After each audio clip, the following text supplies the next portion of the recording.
शिंदेंसोबत गुवाहाटीला गेलेल्या 2 आमदारांना मारहाण करण्यात आली होती। धाराशिवमधील निर्भय बनो या सभेदरम्यान बोलताना ॲडव्होकेट असीम सरोदे यांनी गंभीर आरोप केले। इतकंच नाही तर गुवाहाटीतील हॉटेलमध्ये आमदारांनी एअर हॉस्टेसचा विनयभंग करण्याचा प्रयत्न देखील केला। आमदारांनी दारूच्या नशेमध्ये झिंगून सर्व गोष्टी केल्याचा आरोप असीम सरोदे यांनी केला। हॉटेलमध्ये एक आमदार पळून गेले। 8 किलोमीटर गेल्यावर त्यांना पकडून आणण्यात आलं। त्यांना त्या गुवाहाटीच्या हॉटेलमध्ये प्रचंड मारहाण करण्यात आली। त्यानंतर आणखी एका आमदाराला मारहाण करण्यात आली। त्या 2 आमदारांना कोणी मारहाण केली?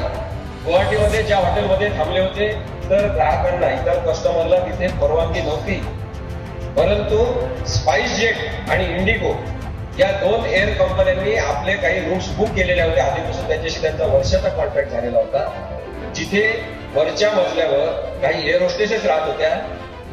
एअर होस्टेसचा विनयभंग करण्याचा आणि लैंगिक अत्याचार करण्याचा प्रयत्न कोणी केला?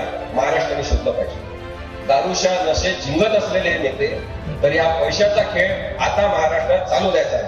अरे देवा, ये गडबड आहे।